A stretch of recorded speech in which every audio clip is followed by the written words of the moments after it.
Hi, I'm Katie here at Ignite Studio, and I'm going to show you how to use our Pyrography kit for ages 16 and up.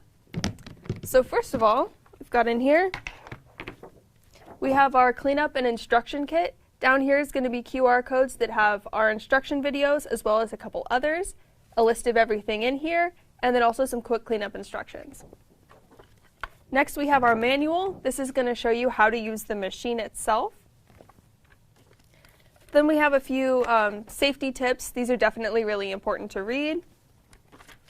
And then we also have a book that shows you just some basic pyrography tutorials. Next up we have our equipment. So this is the pyrography box here, as well as the two wands. They should already be plugged in. We have our wand stands. We have some carbon paper for tracing. We have wooden blanks. You'll see some of these in the box, and these are free for you to use.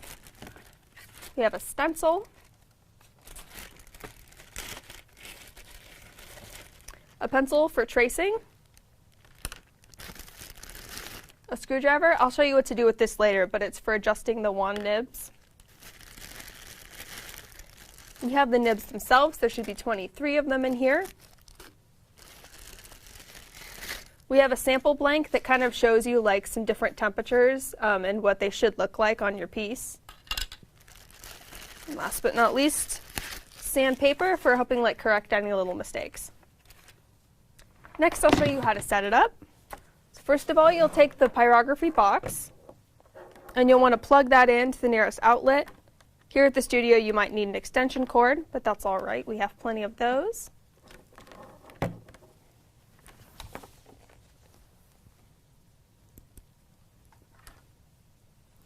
Then you're going to go ahead and turn it on. This right here. As you can see, that lights up the screen, but you don't want to turn the wands on yet. Next thing you'll do is put your wands in the wand stands, like so. And then you'll want to take the nibs out of the bag so that you can kind of see the different ones and choose which one you want. And that's it. The first thing you're going to want to do is make a sketch. So you can either do this freehand, you can use the carbon copy paper to trace something, or you can use a stencil. We have some here. You're also welcome to bring in your own. Say you're going to use the stencil. Do something like that, or you can freehand.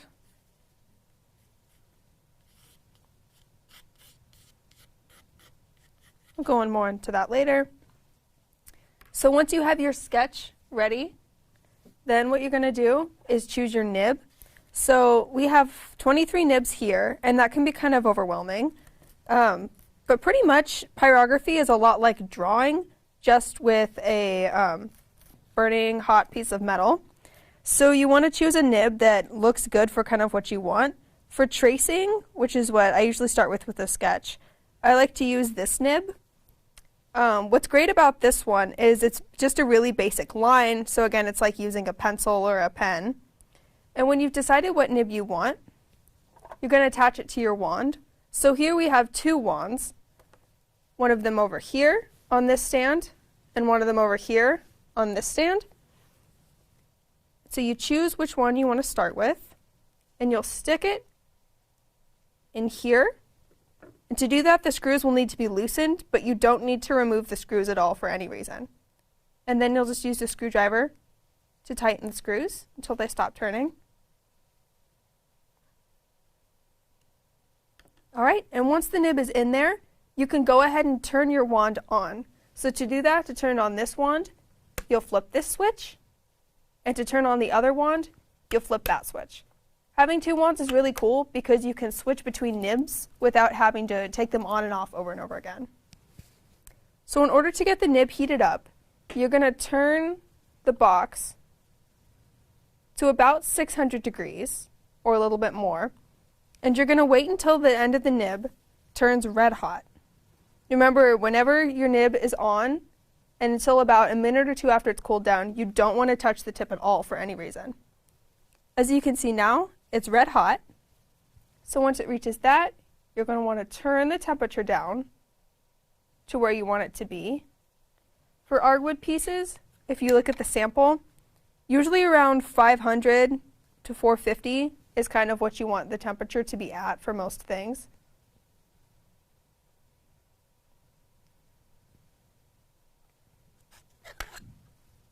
So then we have our box at about 458, and we can start tracing.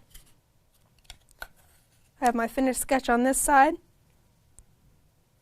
and you're just going to want to follow the sketch with your nib.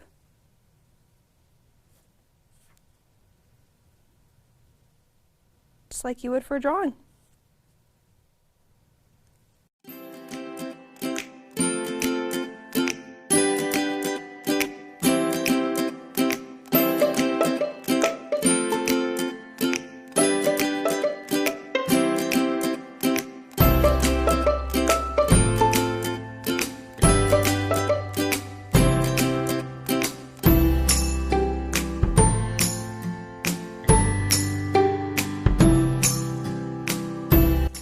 Once your tracing is done and you have the outline, you can either stop there if that's the look you're going for, or if you want to do some shading, you can turn your wand off,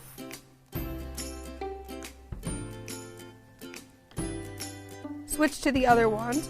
In this case, I'm just going to change the nib, and you want to wait about 30 seconds to a minute before removing it.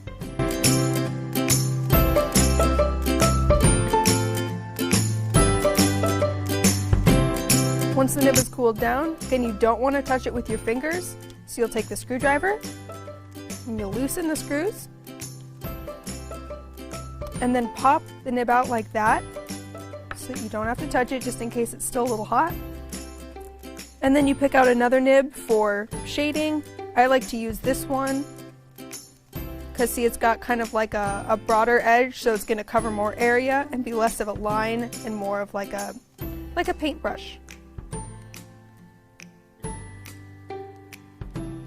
Tighten that again, and then you'll reheat the wand. Usually for shading you'll want a lower temperature than the outline, because again, the higher the temperature, then the darker the line's going to be. So we'll heat the nib all the way back up to 600.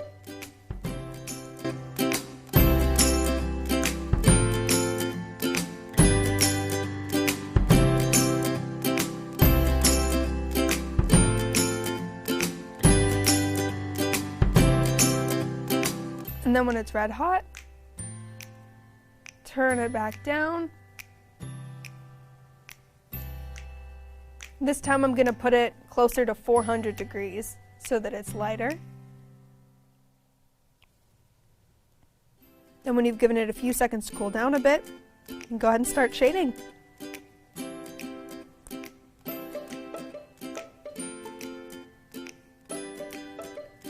You can see with this nib it covers a wider area and it's more of a shading than an outline.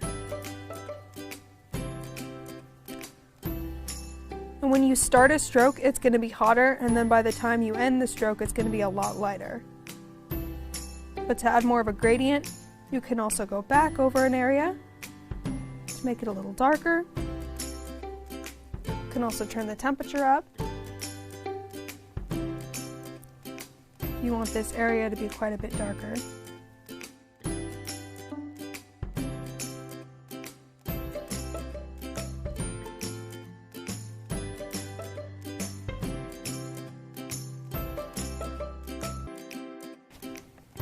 Sometimes it'll feel like your nib isn't working anymore. In those moments you just want to give it a few minutes to kind of reheat, because all of the heat is going into the wood from the tip. So you just want to give it a few seconds and then start again.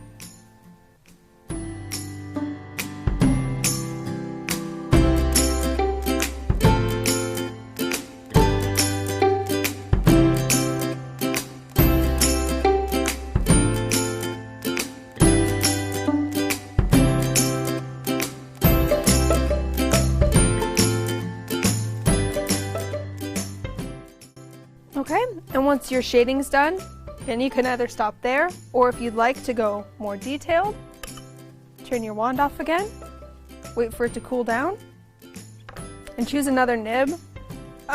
For details like really thin lines, or especially fur, if you're doing an animal or hair or something like that, I really like these sharp nibs, so I use this one a lot. If you want smaller lines, this one's also really good for that. Or one of these. Those are all really good options for finer details and really, really thin lines. So once again, unscrew your tip.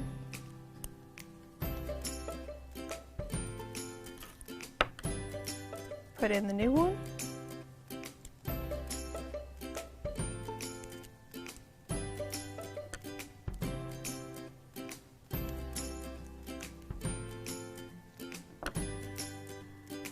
Reheat your nib.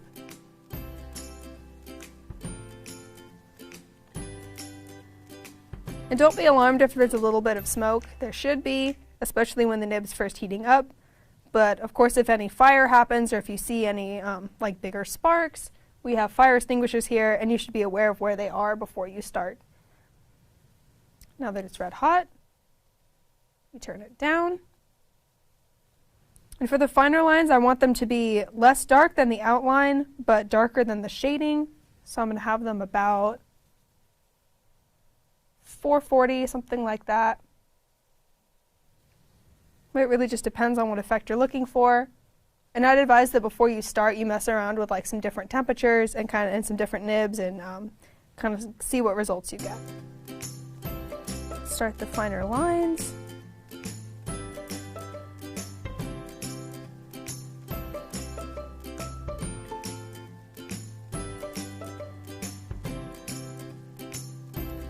You can see with this nib just how thin those lines are and how fine you can get.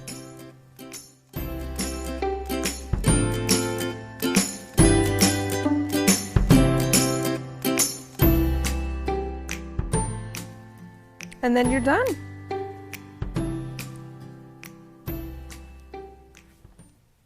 And when you're done, you're going to want to turn the wand off first. Place it in the wand holder to cool down. Then turn the box off with the red switch here. Unplug it.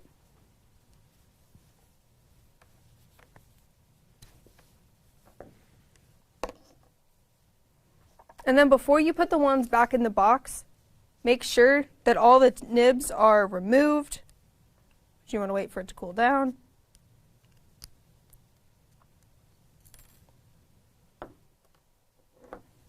And then all the nibs are back in the bag.